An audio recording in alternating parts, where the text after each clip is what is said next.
Hola, bienvenidos a una nueva inmersión. Hoy nos vamos a sumergir en la vida de William O. Jenkins, un estadounidense que, wow, construyó un verdadero imperio en México a principios del siglo XX. ¿Te imaginas? Pasar de la Tennessee rural a ser uno de los hombres más ricos de México. Una historia fascinante sin duda. La historia de Jenkins es de película, y para guiarnos en este viaje tenemos como brújula el libro En busca del señor Jenkins, de Andrew Paxman. Ah, sí, claro, un libro que desentraña muchas de las complejidades de este personaje. Exacto. Una figura fascinante sin duda. Lo que más me intriga es cómo Jenkins, formado en la rígida ética calvinista del trabajo y el ahorro, supo adaptarse al caótico escenario de la Revolución Mexicana y convertirlo en un trampolín para su fortuna. Es que esa dualidad es lo que hace a Jenkins tan interesante, ¿no? Por un lado tenemos al joven que a los 4 años ya leía, Impresionante. un atleta nato que destacaba en el fútbol americano y luego en el tenis, casi un personaje de Horatio Alger. Y por otro al astuto hombre de negocios que supo moverse entre las convulsiones de la revolución para amasar una fortuna. Exacto. Y no olvidemos su romance con Mary Street, su futura esposa. Se conocieron en la escuela preparatoria, ambos mentes brillantes, y mantuvieron viva la llama a través de cartas cuando la distancia los separó, una historia de amor que también influyó en su decisión de buscar fortuna en México. Es cierto, porque Jenkins no llegó a México siendo un magnate. Primero en Monterrey, trabajó en varias fábricas para luego establecerse en Puebla en 1905. Ajá. Y ahí en Puebla comienza su ascenso en la industria textil. Con tan solo 13,000 pesos de capital, según él mismo decía, Paxman describe Jenkins en sus inicios, fabricando calcetines en un pequeño taller, junto a su esposa vendiendo su mercancía en un carrito, trabajando sin descanso, Increíble. sin una determinación increíble. Pero no solo era trabajo duro, ¿verdad? También era un visionario para 1910. Controlaba prácticamente el mercado de la calcetería económica en todo México. Eso en solo 5 años. Y luego cuando estalla la Revolución Mexicana, Jenkins, en lugar de asustarse, vio la oportunidad. Claro, mientras muchos huían del país, él compraba sus negocios y haciendas a precios irrisorios. Una estrategia arriesgada sin duda, pero que le permitió consolidar su imperio. ¿Y cómo logró navegar en un ambiente tan complejo? Me imagino que la Revolución Mexicana no era precisamente un terreno fértil para los negocios. Jenkins era un maestro de la negociación y un estratega nato. Paxman lo describe como alguien capaz de tejer alianzas con quien fuera necesario, incluso con figuras controvertidas como Maximino Ávila Camacho, para proteger sus intereses. Eso sí que es audacia. Y hablando de audacia, no podemos olvidar el episodio del secuestro en 1920. Jenkins, para entonces ya cónsul de Estados Unidos en Puebla, es secuestrado en un evento rodeado de misterio. Un autosecuestro para perjudicar al gobierno mexicano.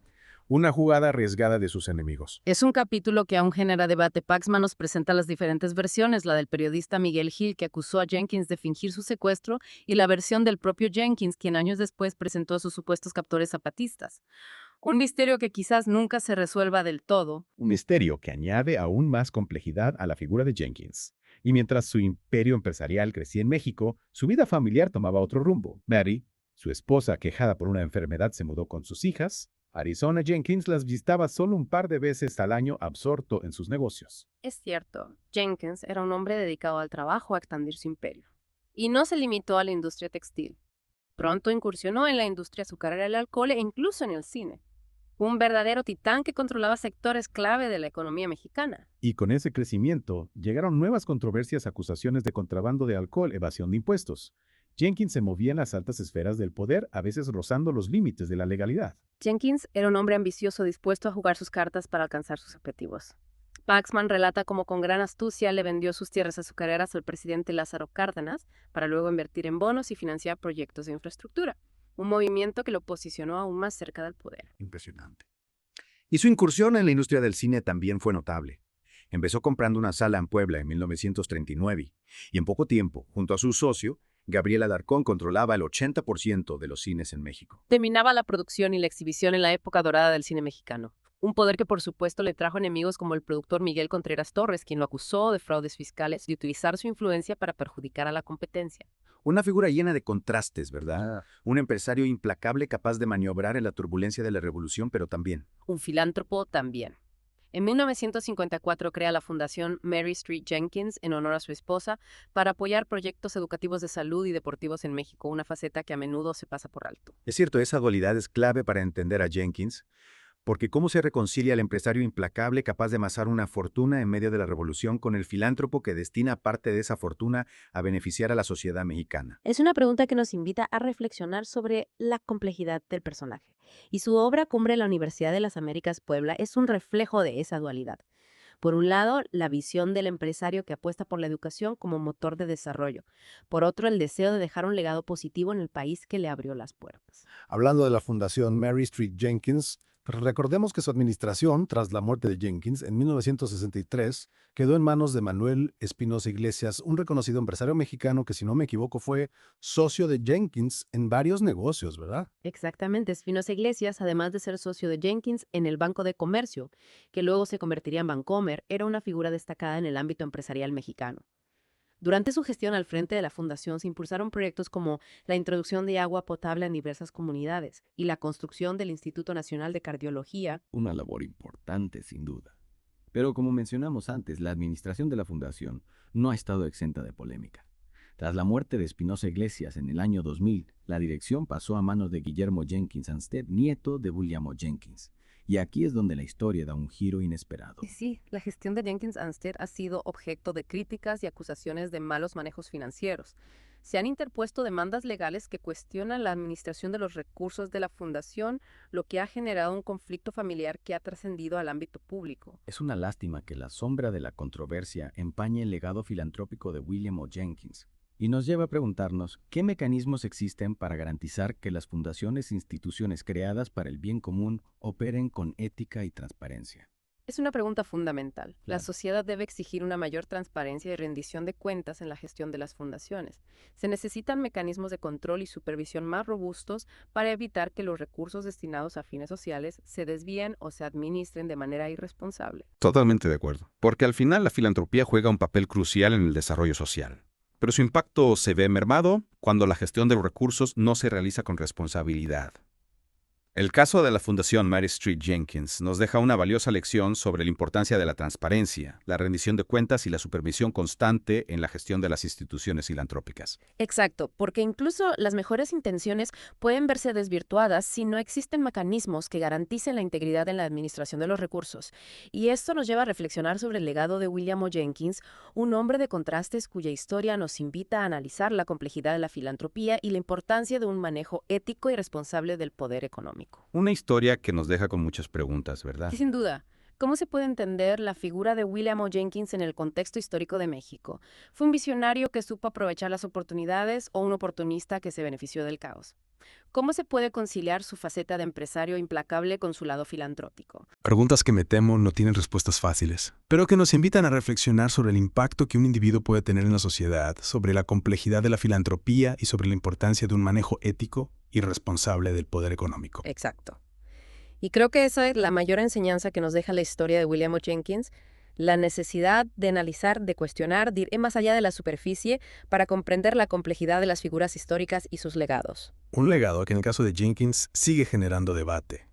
Pero ¿no es acaso eso lo que hace que la historia sea tan fascinante? La posibilidad de explorar, de cuestionar, de formarnos nuestra propia opinión.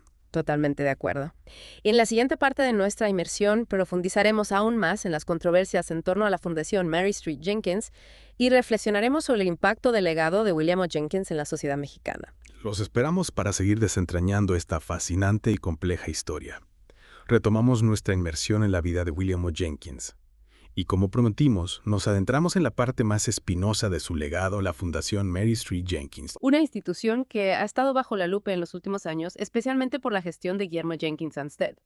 Recordemos que Jenkins Ansted tomó las riendas de la fundación tras la muerte de Manuel Espinosa Iglesias en el año 2000. Y desde entonces, una serie de acusaciones de malos manejos financieros han opacado la labor de la fundación, ventas irregulares de bienes, desvío de fondos para beneficio personal, un verdadero escándalo. Un conflicto familiar que ha llegado a los tribunales poniendo en entredicho la transparencia y la rendición de cuentas de la fundación. ¿Cómo es posible que una institución creada para el bien común termine envuelta en este tipo de controversias? Es una pregunta que nos obliga a reflexionar sobre la importancia de la supervisión y el control en las instituciones filantrópicas.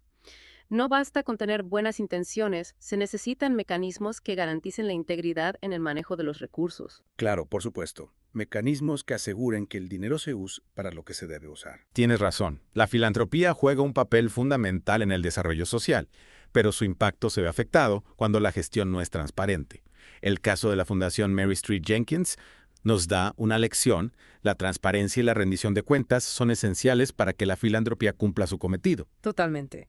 Y esto nos lleva de nuevo a la figura de William O. Jenkins. ¿Cómo podemos realmente conciliar su faceta de filántropo con esas controversias que rodean a la fundación que lleva el nombre de su esposa? Es una pregunta compleja. Quizás Jenkins, en su afán por construir un imperio, no previó estas dificultades que podrían surgir en la administración de su legado.